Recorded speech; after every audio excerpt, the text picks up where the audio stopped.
La Reserva de la Biosfera de Tehuacán-Cuicatlán tiene una superficie de 490.186 hectáreas, forma parte de la provincia florística del Valle de Tehuacán-Cuicatlán y se han documentado la presencia de cerca de 57 especies de musgos, alrededor de 2.700 especies de plantas vasculares y el 11-12% de estas especies vasculares son endémicas.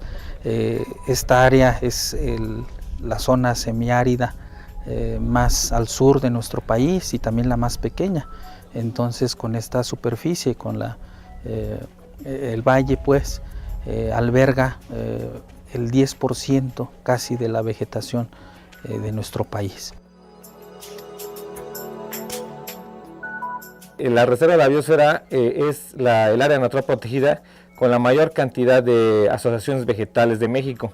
Contiene 36 asociaciones vegetales de acuerdo al doctor Alfonso Valiente Banuet, un reconocido biólogo doctor en ecología de poblaciones. Y precisamente aquí en esta parte de San José Tilapa empieza la transición de los matorrales xerófitos del norte con las selvas bajas del sur. Aquí es donde empieza a haber la mezcla de esos ecosistemas y bueno, pues esto genera una riqueza de especies muy atractivo para la región. Salvaguarda prácticamente el 10% de todas las plantas áridas de México. Esta reserva contiene 490.000 hectáreas y básicamente pues contiene más o menos 3.000 plantas, prácticamente todas las que hay en el desierto chihuahuense, ¿no?, en la parte norte de México. Y aquí bueno, tenemos registros muy importantes para lo que son algunas familias de plantas, ¿no?, como el caso de las cactáceas, de las cuales tenemos 87 especies y esto ronda el 10% de las especies reportadas para la familia en México. Justo en el año 1998 se decreta a nivel federal como Reserva de la Biosfera y actualmente estamos en el proceso de elaboración del expediente para muy probablemente ser declarada Patrimonio de la Humanidad como un bien mixto.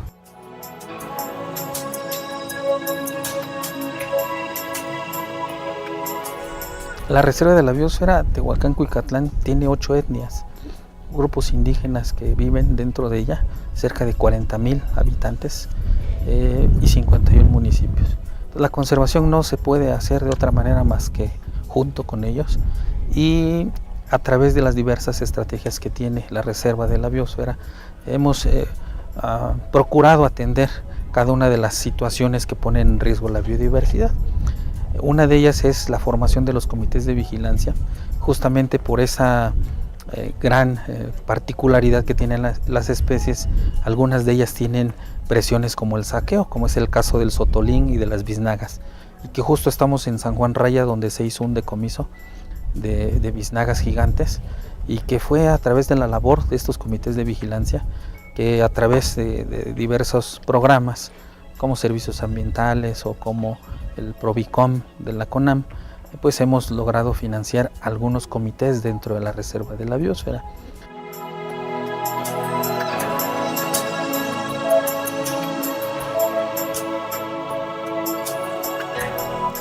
Bienvenido, bienvenida. Qué bueno que nos acompaña en este recorrido que estamos haciendo por las áreas naturales protegidas, patrimonio biodiverso, que la Coordinación de Universidad Abierta y Educación a Distancia junto con el Programa Universitario del Medio Ambiente han preparado para usted. El día de hoy haremos este recorrido por la Reserva de la Biosfera Tehuacán-Cuicatlán, el Desierto Vivo. Acaba de usted de escuchar una cápsula que preparamos conjuntamente con la Coordinación de Universidad Abierta y Educación a Distancia para llevarle hasta su casa las imágenes de esta maravillosa Reserva de la Biosfera. El día de hoy tengo el gusto, el placer de presentarles a nuestra acompañante, el quien nos va a llevar a transitar este paisaje, este nuevo espacio que les vamos a presentar a usted de la riqueza biológica de nuestro país, de nuestro patrimonio biológico. Ella es la doctora María Teresa Valverde Valdés. Ella es profesora de la Facultad de Ciencias de la Universidad Nacional Autónoma de México. Bienvenida, Tere. Gracias, es un placer tenerte aquí con nosotros. Gracias por la invitación. No, al revés, muchas gracias por aceptar. Luego no es fácil con tanto trabajo. Además ya empezamos las clases, siempre se vuelve un poquito más complicado la presencia en este lugar. Le recuerdo a usted que se puede comunicar con nosotros, darnos su opinión, sus ideas, sugerencias para nuevos programas, qué cosas le gustaría saber de lo que estamos haciendo en la universidad en materia de medio ambiente y sustentabilidad. Marque usted a los teléfonos que tiene en pantalla o bien comuníquese, también aparecerán en su pantalla, a nuestros mecanismos de comunicación social, Twitter, Facebook, o directamente en la página del Programa Universitario del Medio Ambiente. Le vamos a entregar a las 10 personas que se comuniquen hoy con nosotros un libro recién editado, está recién salidito del horno, El maíz en peligro ante los transgénicos. Es un libro coordinado por la doctora Elena Álvarez Bulla y Alma Piñeiro, también de la Universidad Nacional Autónoma de México.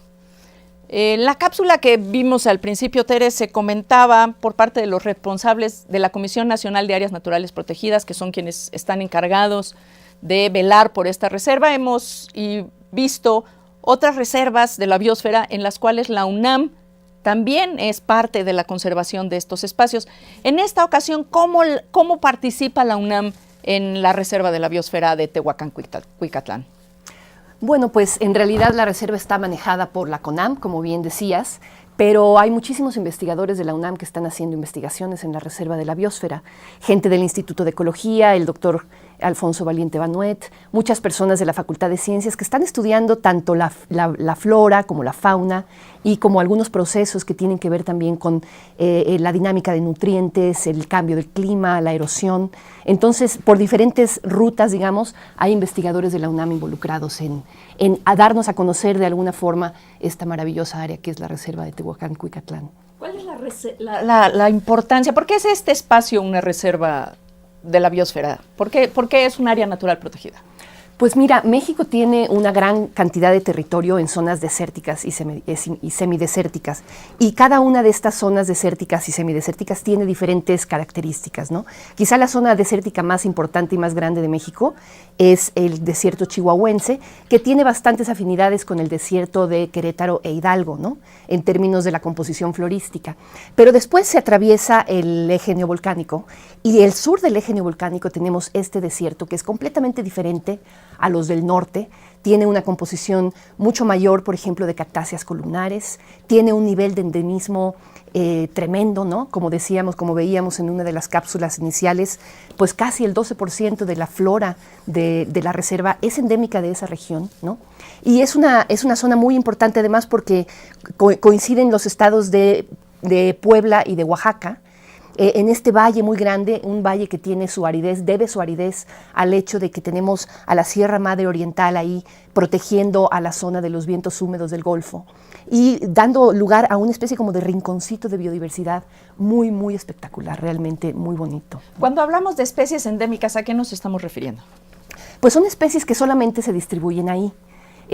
A las que me estaba yo refiriendo son prácticamente especies de flora, muchas cactáceas, algunas agaváceas, pero también, por supuesto, tenemos animales endémicos, tenemos bacterias y hongos endémicos de esa zona, algas endémicas de esa zona, que solamente se encuentran en esa región del país. Del país y del mundo. Y del mundo, obviamente. O sea, cuando hablamos de endemismos, estamos diciendo que son especies que solamente se encuentran en ese lugar. Y en ese sentido, no solo es un patrimonio de los mexicanos, sino también es un patrimonio de la humanidad, el cual tenemos una enorme responsabilidad de proteger y cuidar. En términos del manejo de la gente, ¿cuál es la importancia? En las reservas de la biosfera, a diferencia de otro tipo de áreas naturales protegidas, y lo hemos visto con el caso de, por ejemplo, de Chamela, vive gente en estos territorios, también en el caso de la reserva de los Tuxtlas. ¿Cómo se da esta relación en la reserva de Tehuacán? Pues mira, el decreto de la reserva es relativamente reciente en comparación con otras reservas, ¿no? Este decreto viene como de finales del siglo XX, o sea, tiene apenas 16 años de estar. Es muy jovencita, Es muy jovencita, ¿no? Y bueno, tiene una gran cantidad de población local que vive de los recursos de ahí, que tiene, digamos, pues milenios de estar habitando esa zona y por supuesto está entonces en contacto directo con ese ambiente, necesita vivir de esa zona y entonces es muy importante que el decreto de la reserva y todas las acciones de manejo que se generen pues estén en comunicación y en coordinación con las personas de la reserva, sobre todo pues que las personas que viven ahí pues tengan la capacidad, tengan la posibilidad de acercarse a conocer la importancia de la reserva y la forma en la que pueden ellos participar en la conservación de esta zona, ¿no? Vamos a platicar un poco de la investigación que haces tú, pero antes de entrar de lleno al tipo de investigación que haces tú en esta zona, ¿cómo se interactúa cuando se hace investigación con las poblaciones humanas que viven en las zonas de reserva? ¿Qué tipo de trabajo se hace con ellas? ¿Cómo se incorporan o no a los proyectos de investigación? Pues sí, primero que nada es importante reconocer, bueno, pues que la tierra es de ellos, ¿no? En alguna medida. Entonces, en el momento en el que llegamos a hacer una investigación, nos ponemos en contacto con las personas, los dueños de la tierra. Muchas veces son tierras comunitarias, ejidos que ya sea se utilizan para extracción de recursos o un poco para ganadería extensiva, y cada uno de estos ejidos pertenece a algún municipio en particular, ¿no? Entonces hay que ir a hablar con el comisariado de bienes comunales de la zona, presentarse, hacerles saber qué estamos haciendo ahí y por supuesto estar en contacto con ellos. Muchas veces ellos mismos nos asignan un guía que nos puede llevar y nos puede incluso cuidar en la zona, cosa que es muy importante. Y se convierte en una interacción muy interesante porque entonces ellos también empiezan a conocer un poco sobre nuestros intereses, a darnos información que nos es muy útil y por supuesto nosotros también esperamos contribuir con ellos a entender un poco mejor este ecosistema tan complejo que tenemos en esa zona, ¿no? Y esta parte es bien interesante porque muchas veces se piensa que en realidad estas áreas, el daño que se hace, el poco cuidado que se tiene, muchas veces está relacionado directamente con los pobladores. ¿Cuál es el caso de Tehuacán-Cuicatlán? O sea, ¿realmente la gente de la zona es consciente del valor que tiene este territorio? Pues cada vez más, cada vez más. Yo creo que en realidad la zona está sujeta también a muchísimas presiones externas, por ejemplo, de saqueo de plantas, que definitivamente no tiene que ver con los pobladores locales, ¿no? Y que hay muchas de las actividades que pueden ser dañinas para la reserva y que son locales, por ejemplo, la ganadería extensiva, pues es obviamente importante que las personas tengan opciones, ¿no? Las personas que viven de eso deben tener opciones para poder obtener recursos, ponerse a trabajar, haciendo conciencia de que hay ciertas actividades que son, pues que pueden ser dañinas, que pueden provocar erosión o lo que sea, ¿no? Pero en general varía mucho. Hay algunas personas, algunos municipios en donde la conciencia es mucho mayor que en otros. En donde apenas están empezando a sensibilizarse con respecto a la importancia de esto, ¿no? Vamos a regresar después de que vea usted otra cápsula que hemos preparado para usted, El regalo del desierto, el tema de la ganadería extensiva. Lo vimos en los Tuxtlas, lo vimos en Chamela, lo vemos en Tehuacán-Cuicatlán. Vea usted, El regalo del desierto.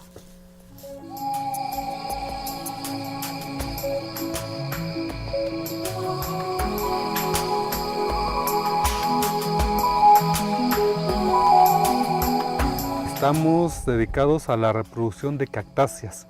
Bueno, en general a la reproducción de plantas de zonas áridas. La familia de las cactáceas y otras familias de plantas propias de la zona semiárida.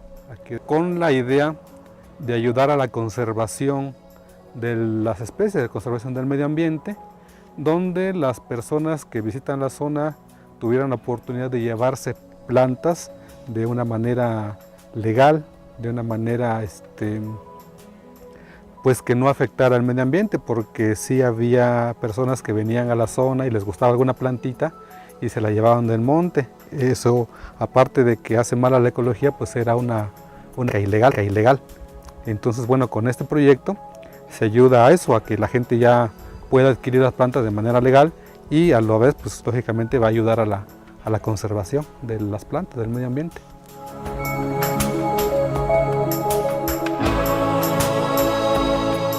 Las cactáceas, la familia de las cactáceas son plantas que tardan bastante en crecer. Por estudios de algunos biólogos nos han comentado que hay plantas que crecen 5 centímetros por año. Hay algunas plantas como el tetecho, el viejito, que son columnares, que son de 10 metros, de 15 metros, entonces imagínense cuántos años tienen esas plantas. Son plantas que crecen muy lento y pues por lo tanto, imagínense cuando alguien arranca una planta y que a veces ya no lo ocupa, se muere, tienen que pasar 20, 30 años en relación con las plantas normales que a lo mejor al año ya están reproduciéndose. Estas tienen que pasar más tiempo para que se puedan reproducir. Dábamos cuenta de que a veces se llevaba una planta ya grande de 50, 60 años y que ya se la llevaban, y a veces sin los cuidados pues se moría la planta. Entonces echar a perder una vida de 60, 70 años pues es, vaya, digamos que hasta criminal.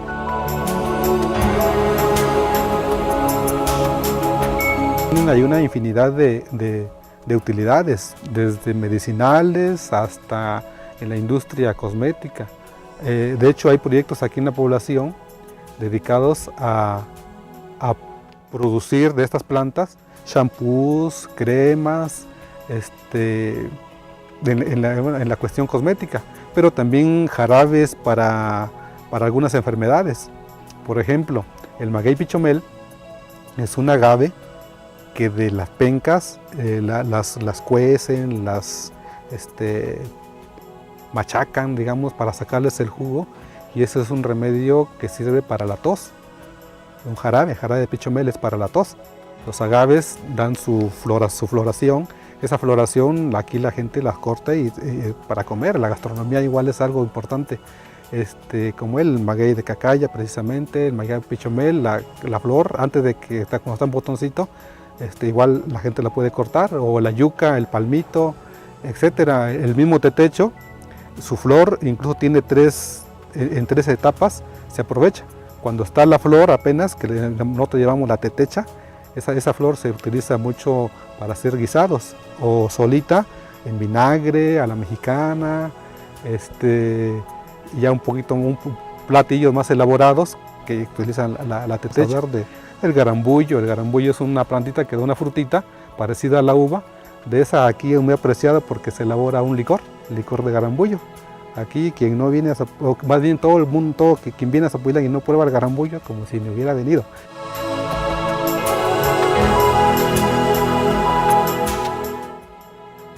Pertenece a la comunidad, es un jardín comunitario de 100 hectáreas que bueno, se encarga el comisariado en turno de pues vamos a decir administrar la flora que en este lugar habita, ya que es como un punto ideal para preservar el mayor número y que hay un gran conglomerado. Venimos encontrando más de 80 especies vasculares que vienen siendo las cactáceas, y bueno, de ahí que se deriven muchas más, como nolináceas, asteráceas, agaváceas, o sea, muchas especies de flora. Sí se encuentra una gran variedad.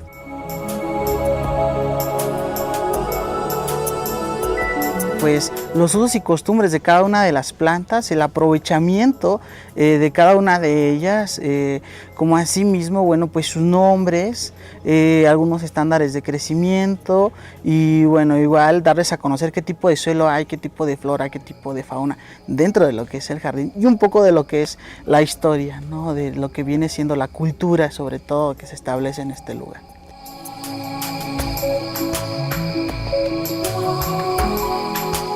El venado cola blanca, que se ha dominado bastante estos lugares desde mucho tiempo atrás. Jabalí, que igual, o pecariques, el cochinito de monte. Lince o gato montés, igual dentro de la fauna. Armadillos, coyote, zorra gris, y bueno, bastantes animalitos que ya se encuentran nacionalmente, como apache, tlacuache, zorrillo, conejos, que se encuentran, bueno, dentro de la zona.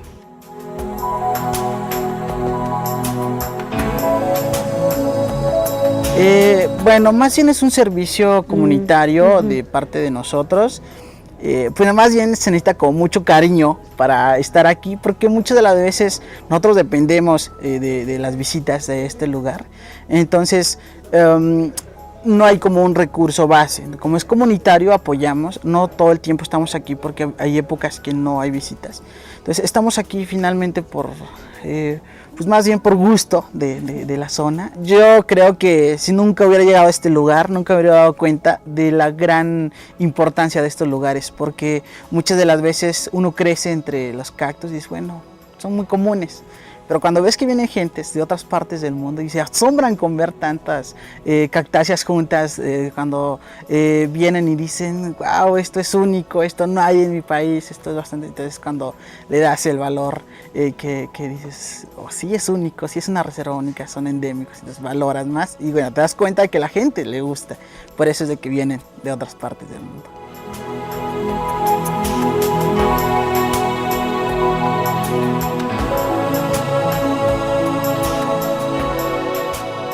Cariño y conocimiento se necesita para conservar estos espacios, ¿no? ¿Cuál es la importancia, cuál es la relevancia de conocer para poder utilizar, como veíamos en la cápsula, todos estos insumos? En particular vimos vegetales, pero también hay mucho uso de los animales que se pueden hacer en la zona. La importancia de conocer para poder conservar. ¿Cuál es el trabajo que haces tú en Tehuacán, Cuicatlán? Pues mira, la mayor parte del trabajo que he hecho ahí tiene que ver con el estudio de la ecología de poblaciones. ¿Qué quiere decir? Que, digamos, estudiando a una especie en particular y todos los aspectos que tienen que ver con cómo sobreviven los individuos, en qué momento se reproducen, cómo la reproducción se traduce en una dinámica de la población, es decir, en un crecimiento o en un decrecimiento de la población, ¿no? Entonces ese es el trabajo que he hecho con varias especies, algunas cactáceas columnares, algunas cactáceas pequeñitas como las globosas, unas mamilarias. He trabajado también con un ferocactus, que es una cactácea barriliforme muy bonita, de espinas rojas preciosas. Y también he trabajado con algunos de los arbustos de esa zona, que por supuesto no es que estén en peligro de extinción, pero son elementos muy importantes del paisaje, como por ejemplo los mezquites o los huizaches, ¿no? Que pueden usarse para proyectos de restauración y que de ellos depende en gran medida un poco la fisonomía del paisaje, ¿no? El aspecto que tiene. Entonces, la importancia que tienen estos estudios es que, bueno, a partir de conocer este tipo de procesos demográficos, igual que nuestras poblaciones humanas tienen sus procesos demográficos de nacimientos, muertes y movimientos de lugar entre los individuos, bueno, las poblaciones de plantas también tienen su propia demografía, tienen su dinámica poblacional, y ese tipo de procesos son los que yo he estado estudiando a través de modelos matemáticos, a través de análisis de campo, experimentos, de tal manera que podemos darnos una idea de qué fases del ciclo de vida de una especie son importantes, cuáles son las fases que están en riesgo, qué tan importante es la reproducción, por ejemplo, o la propagación vegetativa en diferentes poblaciones. ¿Y qué tipo de resultados tienes que puedan ser, que puedas compartirnos hoy con nuestros televidentes? Pues mira, una cosa muy importante que hemos observado es que una fase que es muy crítica en el ciclo de vida de las plantas de zonas áridas es el establecimiento de los jovencitos, ¿no? Les llamamos plántulas en ecología. El establecimiento de las plántulas. Cuando germina una semilla produce una plantulita que es increíblemente vulnerable y además, imagínate, como un bebé. Aún, sí, ¿no? sí, pero peor aún en un sistema árido en donde llueve 2 semanas al año, ¿no? Y en donde tiene nada más esas 2 semanas para asegurarse de vivir, ¿no? Para echar sus raíces, para asegurarse de que va a obtener recursos hídricos. ¿Y cuáles son los principales peligros en ese momento para la planta? Pues en gran parte son peligros que tienen que ver con la dinámica propia del ecosistema, que son la aridez, ¿no? El factor limitante principal, que es la falta de agua. Pero aún en años lluviosos, tenemos ese tipo de dinámicas en los desiertos, ¿no? De pronto hay un año muy bueno en donde hubo mucha lluvia y entonces hay muchas plántulas que se establecen. Pero cuando se establecen todas esas plántulas, por ejemplo, la ganadería extensiva puede ser muy peligrosa porque tenemos a las cabras caminando por todos lados, ramoneando por todos lados y impidiendo que todas esas plántulas y juveniles que están entrando apenas a las poblaciones realmente puedan establecerse, ¿no? Entonces son un factor de disturbio muy importante. ¿Por qué están las cabras ahí? ¿Quién llevó las cabras? ¿Son nativas del lugar? No, bueno, las cabras son de la gente que vive ahí. ¿Pero había cabras antes en esta zona? Por supuesto que no. No había cabras en esa zona, ¿no? No había cabras en esa zona. Las cabras se utilizan más que nada, la gente las utiliza como recurso para la obtención de leche, de queso y por supuesto de carne también. Entonces es el ganado que utiliza la gente para alimentarse, ¿no? Y ahí, bueno, una opción no sería dejar a la gente sin cabras, pero encerrar a las cabras sería una opción para que la gente pudiera seguir teniendo cabras. Claro, sí, encerrar a las cabras o bien simplemente ubicar zonas en donde se podría restringir el acceso de las cabras, ¿no? Hay zonas que ya no tienen tanto valor para la conservación dentro del mismo valle. Y entonces ahí, pues sí, que las cabras pasten y que estén contentas y todo, ¿no? Pero hay otras zonas de distribución, por ejemplo, de especies endémicas, zonas que tienen topografías muy accidentadas, por ejemplo, en donde la erosión son mucho más susceptibles a la erosión.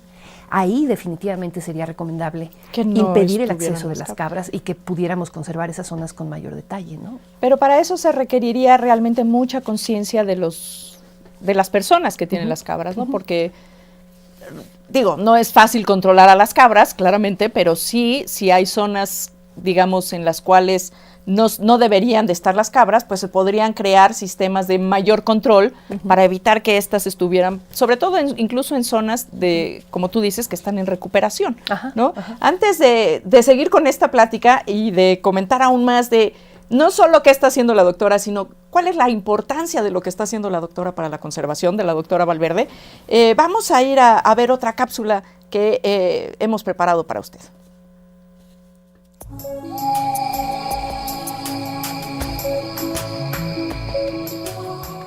En el municipio de Zapotitlán Salinas, en la reserva de la biosfera Tehuacán-Cuicatlán, en los límites de los estados de Oaxaca y Puebla, se encuentra la localidad de San Juan Raya, un sitio emblemático por contar con una riqueza de fósiles de invertebrados marinos. Durante el Cretácico, hace 110 millones de años, este lugar era un mar de aguas cálidas y poca profundidad, llamado Mar de Tethys. En este ecosistema se desarrollaron ambientes semejantes a los arrecifes actuales, que eran habitados por esponjas, corales, moluscos, gusanos, erizos y diversos microorganismos.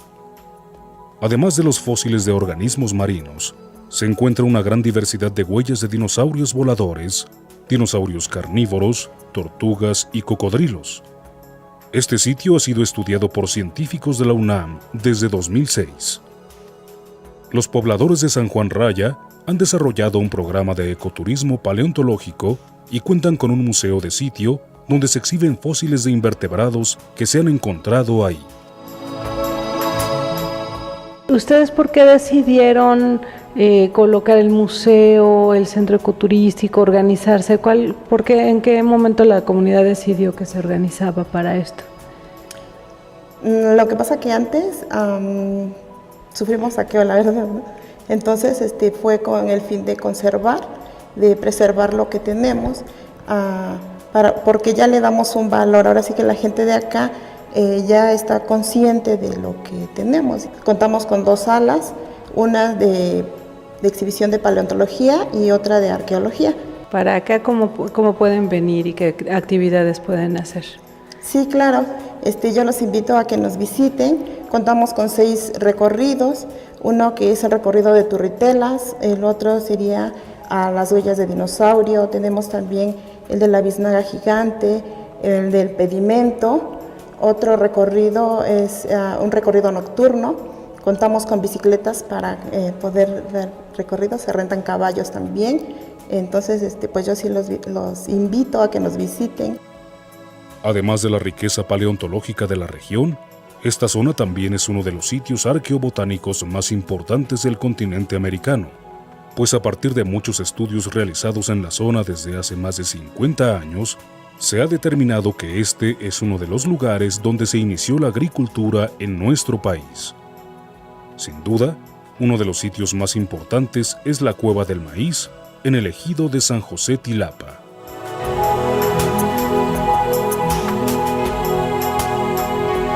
Es una cueva muy importante debido a que en los años 60 un arqueólogo muy famoso, muy reconocido, el doctor Richard McNish, hizo aquí los primeros estudios sobre la cronología del desarrollo de la domesticación del maíz.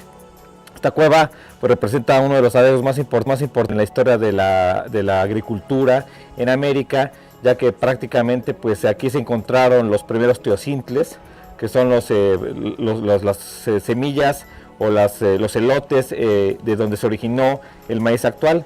Entonces esta zona, esta cueva es muy importante debido a que aquí se hizo una cronología de más de 10.000 años de cómo los primeros moradores hicieron uso de las plantas de la región y pudieron manipularlas. Prácticamente pues aquí estamos encontrando ya el sedentarismo de los nómadas que venían de la parte de Norteamérica, y aquí es donde empezaron a hacer los primeros cultivos. No solamente esta cueva es importante por el maíz, aquí también se han domesticado otras plantas como es la calabaza, el chile, el jitomate, el aguacate, el amaranto, y bueno, pues esta cueva reviste una importancia pues crucial, histórica, prácticamente para la humanidad, desde el punto de vista de que en esta zona de Mesoamérica iniciaron los primeros procesos ya de la agricultura formal.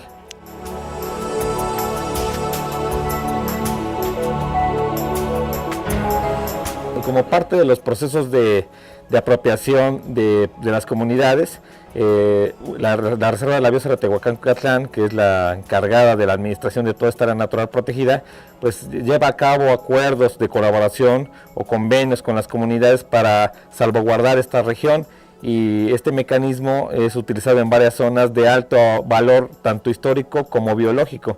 Entonces, en el caso de San José Tilapa, tenemos pues colaboraciones con el Comité de Vigilancia, con el mismo Comisariado Ejidal, el cual ellos resguardan la zona, y de alguna manera, bueno, la reserva también apoya en ciertos procesos de desarrollo comunitario con ellos, tratando de llevar a cabo una coordinación muy estrecha, ¿no?, para proteger estos espacios que pues son históricos, de alta importancia, ¿no?, y valor. Les quiero comentar que gracias a esta cueva, actualmente la Reserva de Biosfera está llevando a cabo el proceso para lo de la designación de Patrimonio Mundial Mixto por parte de la UNESCO.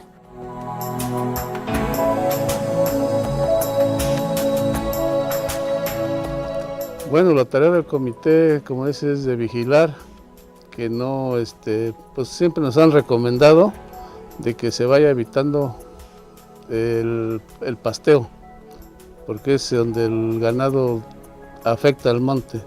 Entonces, esa es la tarea que se han enfocado a hacer. Es un poquito difícil erradicar el pasteo, pero se tiene que lograr a través del tiempo, pues, y de la vigilancia que se haga. Los días pasados han venido varios estudiantes, y bueno, se les ha acompañado como ahorita, y se les ha dicho lo poco que conoce uno, pues. Entonces, así estamos, y en lo sucesivo, pues si vienen más personas a hacer la visita, pues estamos disponibles y prestos, pues, para poder acompañarlos.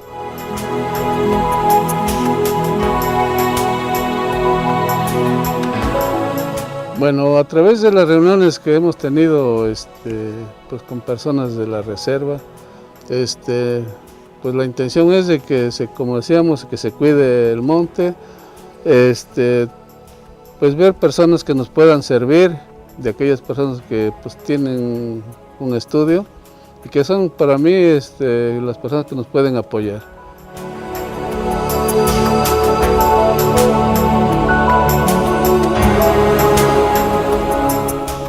Bueno, pues como puede usted ver a través de estas cápsulas que se han preparado con tanto esfuerzo en estos días para llevarle a su casa las imágenes y los dichos de las personas que viven en estas áreas.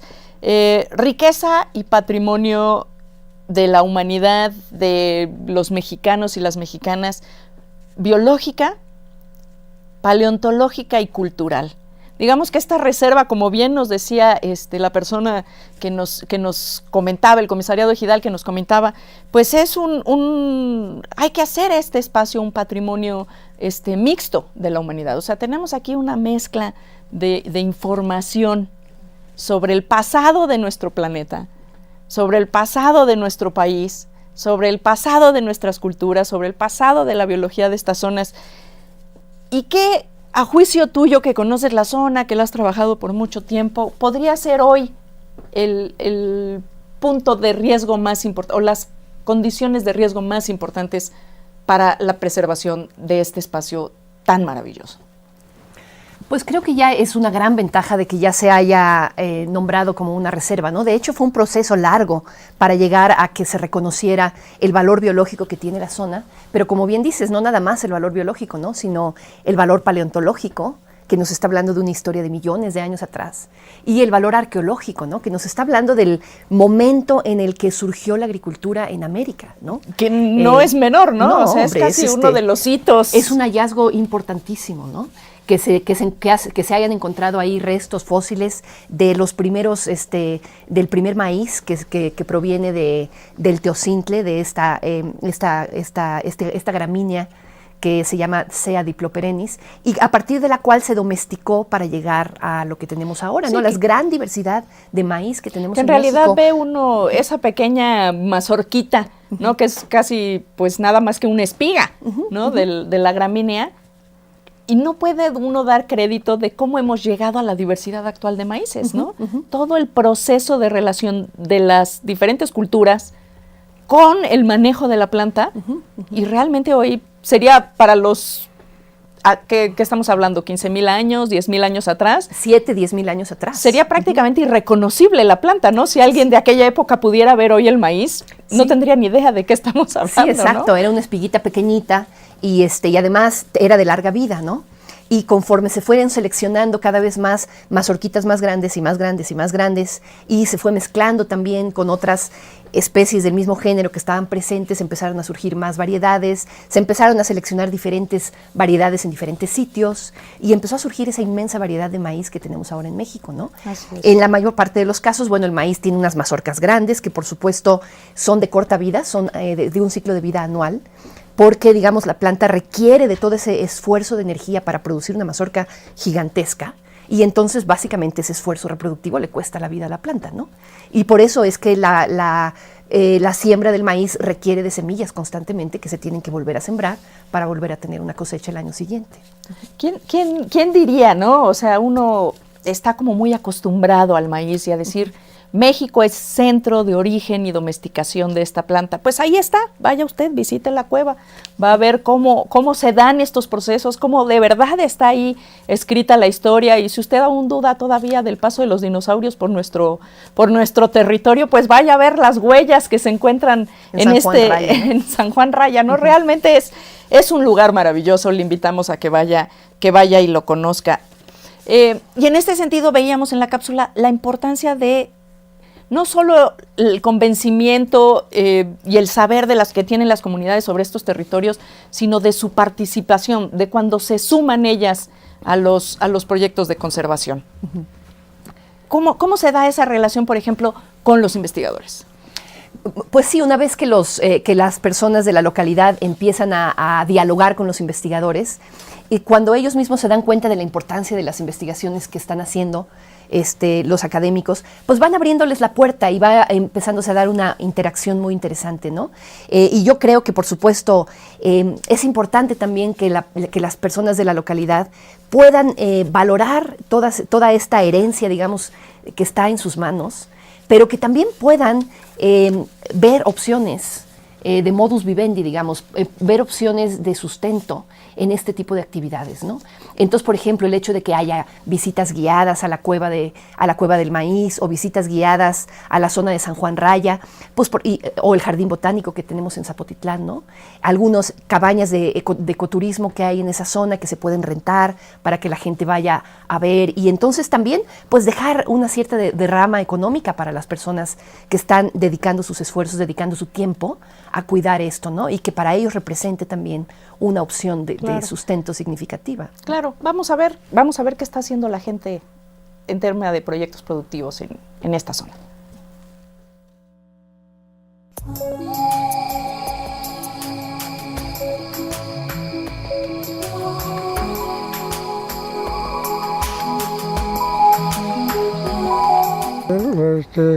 Sacamos el agua del pozo, antes que no había esto de la manguera, se acarreaba con los botes, se vaciaba en la taza y corría por los caños para ir llenando.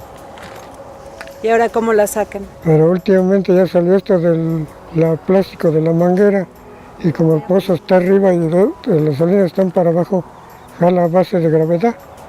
Ahí ya se empieza a evaporar y se Sí, la llenamos una vez, y ya que bajan por mitad los volvemos a llenar, como 2 o 3 veces. Y ya que bajan por mitad las empezamos a lavar como está lavada esta. Sí. Entonces en aquella esquina le metemos escoba para que quede limpio y al otro día, ya que está sentada, la metemos unas escobas, la pasamos para acá para que quede el agua limpia ahí. Entonces la vamos lavando, como aquí que son 4, lavamos 3 y el asiento de la tierra queda en la última. Y ahí se queda el agua y a base del sol se tiene que ir evaporando, se tiene que ir haciendo el sol. Como unas que están por ahí que ya está haciendo que las lavamos.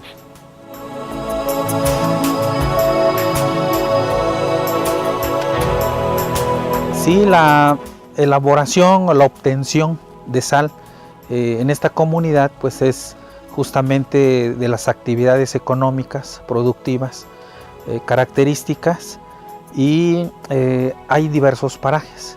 Pues anteriormente los habitantes de esta región, de este valle, aprovecharon para construir este tipo de infraestructura.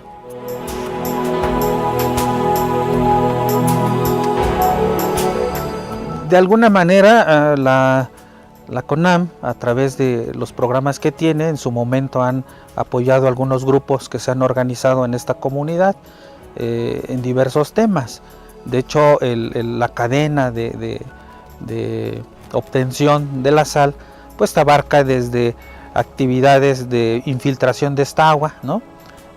La obtienen de pozos, que a veces es necesario hacer ciertas obras como los brocales para que la tierra pues no asolve estos sitios, y que hemos intentado hacer algunos esfuerzos de organización también hacia el interior que justamente permite esto, ¿no? Mayor rendimiento, mayores precios que pudieran a ellos ser beneficiarios.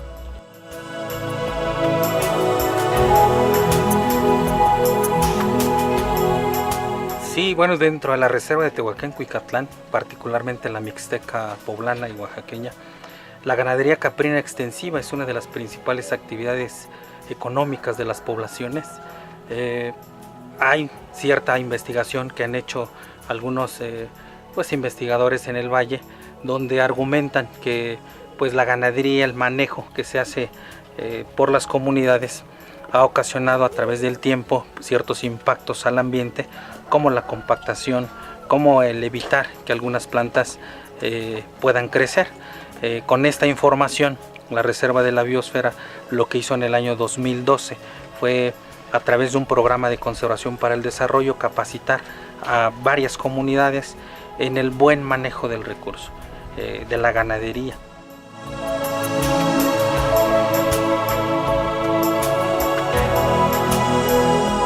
Que tengamos una mejoría de raza para tener carne y leche. La idea de aquí es de que nosotros mismos podamos tener un trabajo y sin deteriorar más ya el campo, porque aquí no hay un trabajo, un recurso donde nosotros podamos trabajar diariamente. Entonces, ahorita en un mes que hemos dedicado ya el tiempo, el trabajo directamente ya con el ganado, hemos aprendido lo que es a descornar, vacunar, desparasitar, capar, aretar, para llevar un control de las chivas. Para nosotros la ventaja de tener el ganado aretado es para lo que hemos aprendido es para darnos cuenta de que si una chiva está preñada, la separemos, sabemos qué número es. Si una ya parió y tenemos el cabrito, sabemos de qué cabra es. Si por ejemplo tiene algún problema, pues igual ya sabemos qué número es. Es una ventaja para nosotros que las cabras estén vacunadas, aretadas.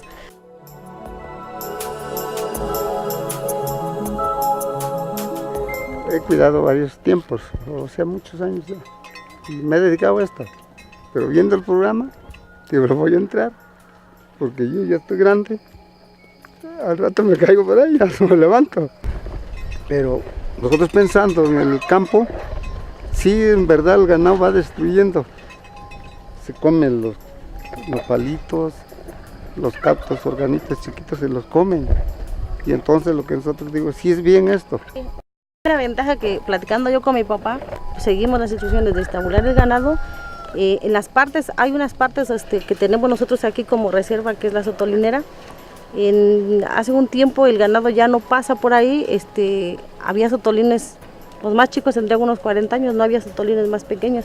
Ahorita si usted se va y se checa, hay muchos sotolines ya de este tamaño porque ya el ganado no pasa sobre esa área. Entonces ahí uno se da cuenta, ¿no?, el beneficio y la ventaja que tendría el campo y nosotros también, ¿no? Porque la finalidad de esto es que nosotros también, sin salir mucho al campo y sin andar, sin ir a deteriorar la vegetación, pues tengamos un negocio propio para nosotros. Nos dimos cuenta que la principal amenaza que tenían aquí en esta reserva era el sobrepastoreo de cabras. Las principales cabras que hay aquí son cabras todavía criollas, traídas allá en el siglo XIV, en el segundo viaje de Cristóbal Colón, ¿sí? Entonces, para poder tener beneficios de la venta de los productos, aquí se llevaban de 3 a 4 años. Se les propuso que se cambiaran de raza, en este caso razas como la nubia, como los ejemplares que estamos viendo aquí, que estas razas son de doble propósito. Dan cabritos de muy buen tamaño para el mercado a los 30 45 días, y aparte tiene la ventaja que una vez destetado las hembras siguen dando leche por alrededor de 6 o 7 meses. Entonces van a tener un valor agregado las personas que se dediquen a la caprinocultura. Van a sacar la presión del agostadero, de no causar daños a la biodiversidad. Van a tener sus cabras estabuladas, como les comentaba, este proyecto va incluido ya sea un forraje verde hidropónico, que es como un invernadero donde se pone la semilla. Cada kilogramo de semilla le da alrededor de 9 a 15 kilos de forraje verde hidropónico. Todo esto en conjunto, un manejo integral, un manejo sanitario, un manejo genético, un manejo reproductivo y un manejo nutricional, en conjunto nos van a dar una mejor producción y por ende una mejor calidad de vida para todos los productores de caprinos.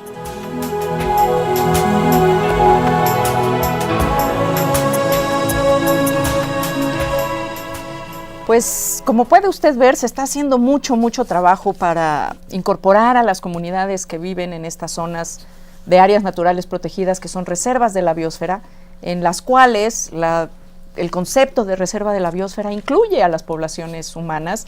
Lo hemos platicado ya en otros programas, cómo ha ido evolucionando el concepto de área natural protegida, en donde pues originalmente se excluía a las personas de las áreas que se iban a proteger, y hoy en día la idea de conservación en estos espacios, en estos territorios, incluye a las personas que viven en estos territorios. Y por supuesto, una de las causas o de las cosas que tienen que buscarse en estos espacios es que estas personas lo hagan con dignidad y que tengan lo suficiente, no solo lo suficiente, sino que tengan lo necesario y más allá de lo necesario para vivir la vida como la vive usted y como la vivo yo. Entonces, la pregunta que le quiero hacer ahora a Tere Valverde es una pregunta un poco complicada, pero creo que nos ayuda en este proceso de comprensión y de entendimiento de cómo cuidar nuestro patrimonio y de qué estamos haciendo, y si lo que estamos haciendo, por ejemplo en el caso de Tehuacán, Cuicatlán en este caso, es suficiente. ¿Cómo ves tú, que llevas años trabajando en este territorio, cómo ves tú de que llegaste ahora a este espacio? ¿Ha mejorado? ¿Está funcionando el sistema de conservación? Pues sí, definitivamente ha cambiado, ¿no? De hecho, yo empecé a trabajar en Tehuacán, Cuicatlán en el 96, antes de que se decretara la reserva. Se decretó en el 98, inicialmente yo percibía como mucha resistencia de parte de las comunidades locales de entrarle, digamos, a la conservación ellos mismos, ¿no? Y bueno, ahorita ya pasaron 16 años y ya se ve completamente otra atmósfera, ¿no? Otra dinámica incluso del interés de la gente por el sitio, y siento que esto ha sido muy positivo, ¿no? Ahora, hay ciertas áreas que están muy atendidas, particularmente la región de Zapotitlán de Salinas, que es en la que se han concentrado varias de las cápsulas que estamos presentando, pero hay muchísimas otras áreas dentro de la reserva que prácticamente no tienen ninguna atención, ¿no? Entonces yo creo que un esfuerzo que hace falta hacer todavía es generalizar un poco este trabajo que se ha hecho localmente en algunos sitios para poder incorporar de manera mucho más holística, digamos, al total de la reserva. Y no nada más a las zonas áridas, ¿no? Porque la zona tiene también zonas templadas en las partes altas, bosques templados, tiene selvas bajas, por ejemplo, cerca de Cuicatlán. que deben atenderse, incluso bosques mesófilos cerca de la zona de Teotitlán y Coscatlán, en la parte alta, ¿no? Entonces yo creo que todo esto se debe integrar para poder atenderse con mayor eficiencia. Claro, es un esfuerzo importantísimo el que se está haciendo y creo que lo estamos viendo en las cápsulas. Usted está escuchando a la gente que vive en estas zonas, pero como bien nos señala la doctora Valverde, bueno, hay que generalizar este esfuerzo. Claro, las cosas pues también van relativamente poco a poco. 18 años o 16 años es prácticamente un abrir y cerrar de ojos en el tema de la conservación, pero creo que los resultados que estamos viendo son buenos, que parece que apuntan en el camino correcto de la suma de la gente a los proyectos de conservación, que yo creo que ese es uno de los mensajes que le queremos mandar a través de esta serie. No podemos conservar sin la gente, sobre todo en este país en donde prácticamente tenemos gente en todos los lugares. Tere, para cerrar nuestro programa, ¿qué mensaje te gustaría mandar a la gente que no es especialista, pero también a lo mejor a los especialistas que se dedican a la conservación? Pues yo creo que invitarlos a una mayor aprecio hacia las zonas áridas y semiáridas, ¿no? Tendemos a pensar, creo que los bosques mesófilos, las selvas son muy hermosas, muy bonitos, se ven muy verdes, muy frondosos, ¿no? Y cuando llegamos a ver paisajes desérticos, precisamente a veces porque estamos tan familiarizados con ellos, a veces no los apreciamos tanto, ¿no? Y pensamos que son como terrenos baldíos, ¿no? Pero realmente son una verdadera joya.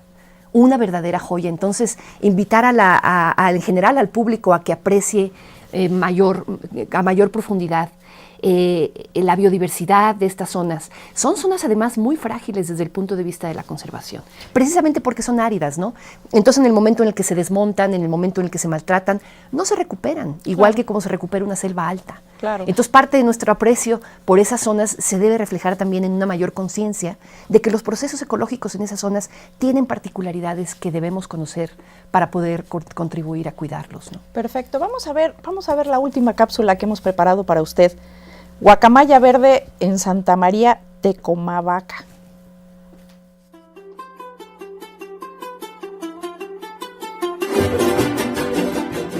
Dice la canción popular, una guacamaya verde le dijo a la colorada, vámonos para mi tierra a pasar la temporada.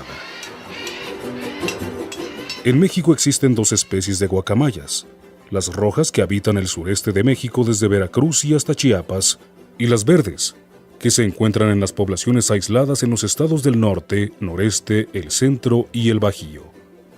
Las guacamayas verdes son aves de gran colorido, viven en las regiones secas y semiáridas de México. Estas aves recorren grandes distancias para encontrar comida. Comen diversos tipos de frutas, flores, semillas e insectos. En la reserva de la biosfera de Tehuacán-Cuicatlán, se ha visto que comen frutos de ceiba, copales, sangre de drago y chirimoyas. Son aves sociales que forman parejas de por vida. En estado silvestre, las guacamayas pueden vivir hasta 60 años. El principal factor de riesgo en contra de la guacamaya verde en México es la intensa destrucción de sus hábitats debido a las actividades agrícolas y ganaderas, así como la amenaza del tráfico ilegal. En la reserva de la biosfera de Tehuacán-Cuicatlán se ha identificado la presencia de la guacamaya verde en los terrenos de las comunidades de Santa María Tecomavaca, Tepelmeme de Morelos, Quiotepec y San José del Chilar. La comunidad de Santa María Tecomavaca ha iniciado un proyecto ecoturístico para la observación de las guacamayas en la Cañada del Sabino, un sitio ubicado a aproximadamente 600 metros de altura y desde donde es posible observar a las guacamayas al amanecer y al caer la noche.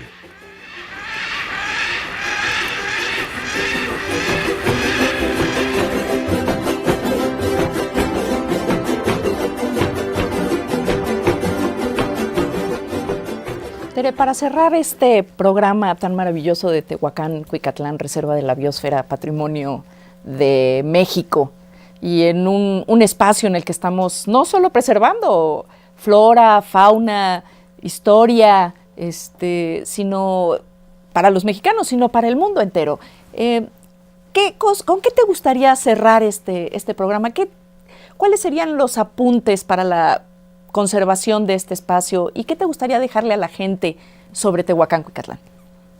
Pues fíjate que un tema del que prácticamente no hemos hablado es el tema de la agricultura, ¿no?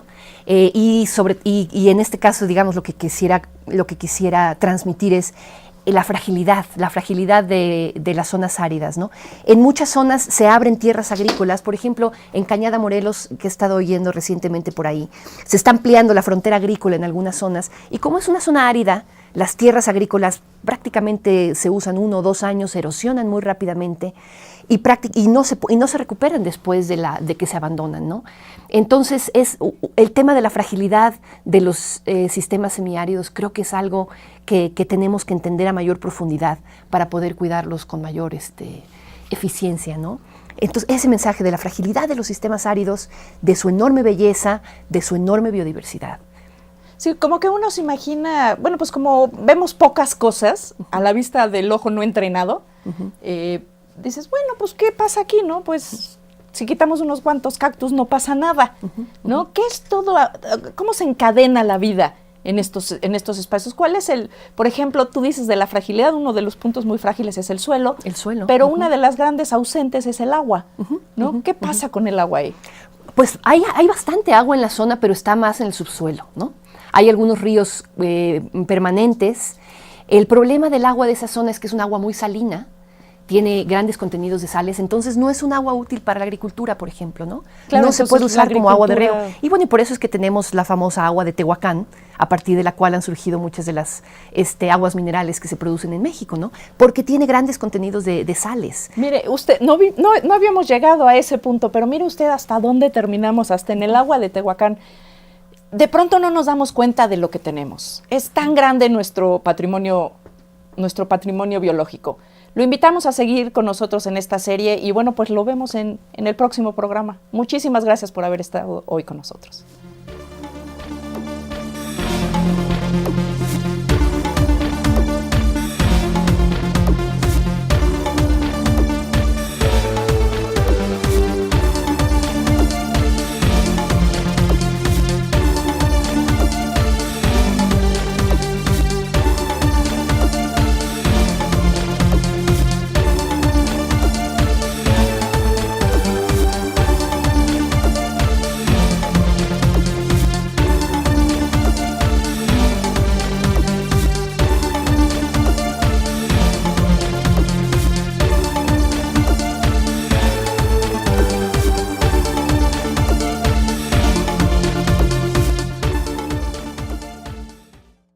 Parte de San José Tilapa empieza la transición de los matorrales xerófitos del norte con las selvas bajas del sur.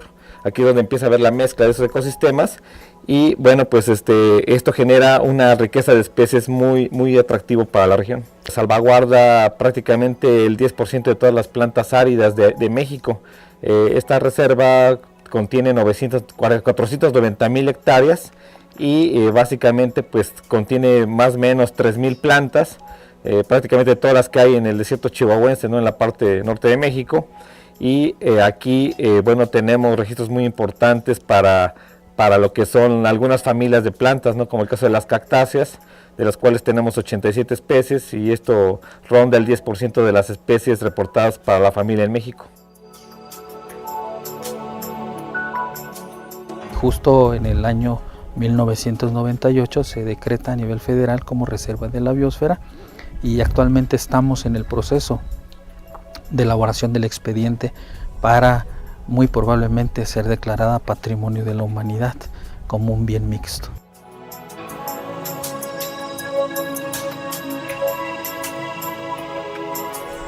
La reserva de la biosfera Tehuacán, Cuicatlán tiene 8 etnias, grupos indígenas que viven dentro de ella, cerca de 40,000 habitantes y 51 municipios.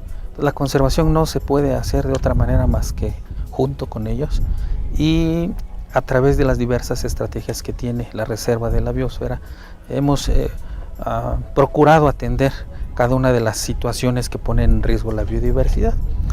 Una de ellas es la formación de los comités de vigilancia, justamente por esa gran particularidad que tienen las especies.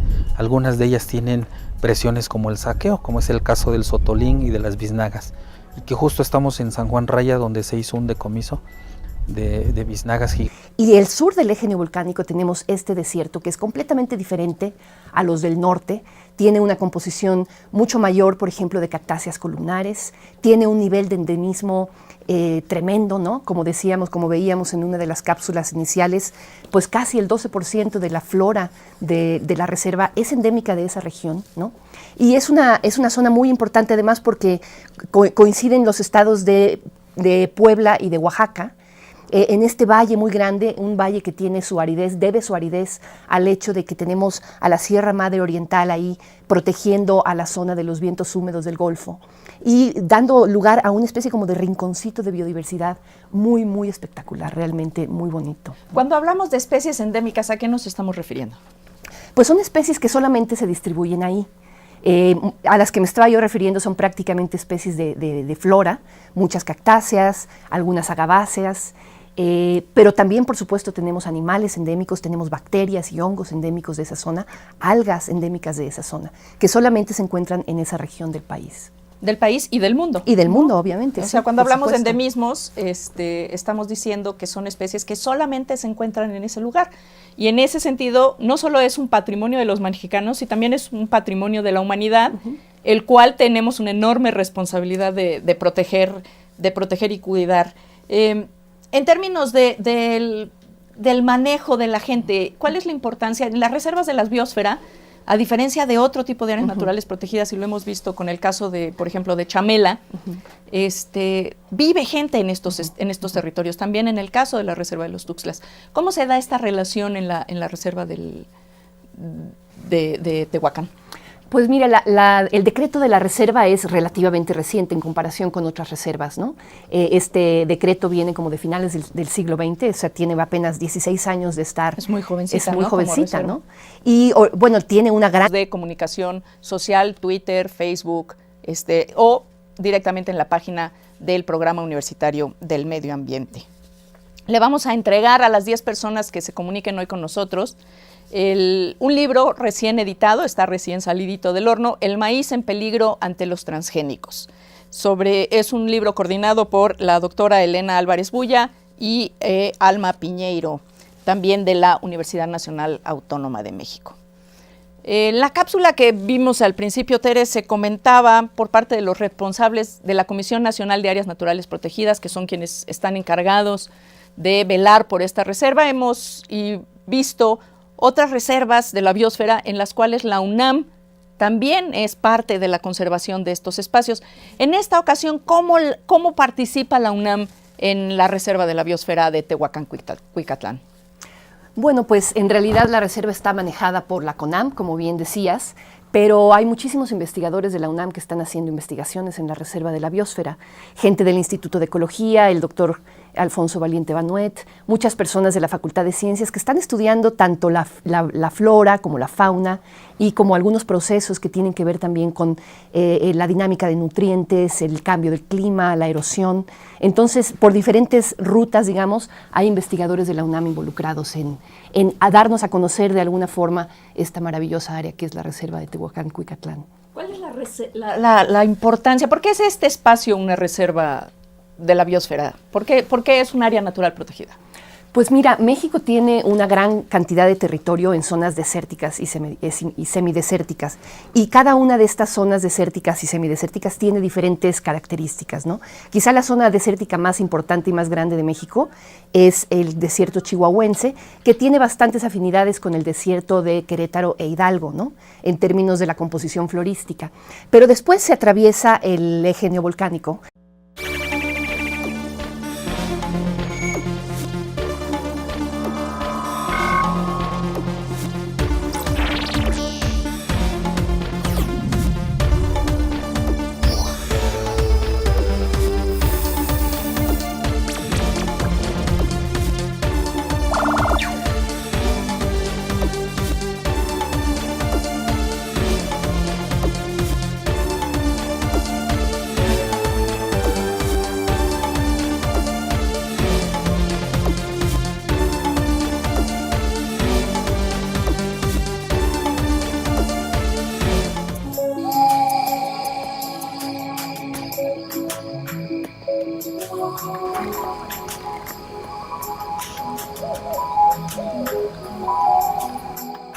La reserva de la biosfera de Tehuacán-Cuicatlán tiene una superficie de 490.186 hectáreas, forma parte de la provincia florística del Valle de Tehuacán-Cuicatlán y se han documentado la presencia de cerca de 57 especies de musgos, alrededor de 2.700 especies de plantas vasculares y el 11-12% de estas especies vasculares son endémicas.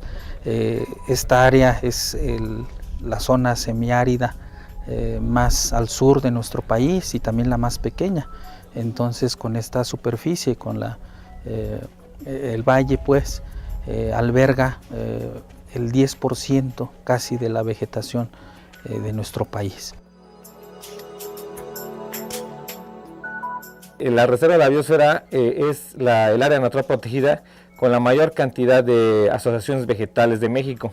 Contiene 36 asociaciones vegetales de acuerdo al doctor Alfonso Valiente Banuet, un reconocido biólogo doctor en Ecología de Poblaciones, y precisamente aquí en esta y que fue a través de la labor de estos comités de vigilancia, que a través de diversos programas como servicios ambientales o como el Provicom de la CONAM, pues hemos logrado financiar algunos comités dentro de la Reserva de la Biosfera.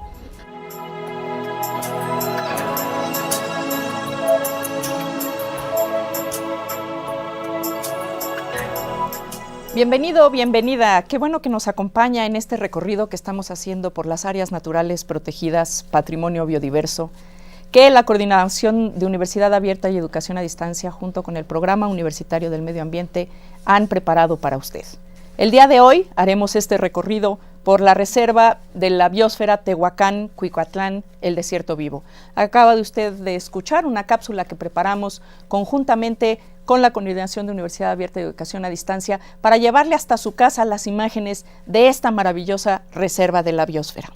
El día de hoy tengo el gusto, el placer de presentarles a nuestra acompañante, el quien nos va a llevar a transitar este paisaje, este nuevo espacio que les vamos a presentar a usted de la riqueza biológica de nuestro país, de nuestro patrimonio biológico. Ella es la doctora María Teresa Valverde Valdés. Ella es profesora de la Facultad de Ciencias de la Universidad Nacional Autónoma de México. Bienvenida, Tere. Gracias, es un placer tenerte aquí con nosotros. Gracias por la invitación. No, al revés, muchas gracias por aceptar. Luego no es fácil con tanto trabajo. Además ya empezamos las clases, siempre se vuelve un poquito más complicado la presencia en este lugar. Le recuerdo a usted que se puede comunicar con nosotros, darnos su opinión, sus ideas, sugerencias para nuevos programas, qué cosas le gustaría saber de lo que estamos haciendo en la universidad en materia de medio ambiente y sustentabilidad. Marque usted a los teléfonos que tiene en pantalla o bien comuníquese, también aparecerán en su pantalla, a nuestros mecanismos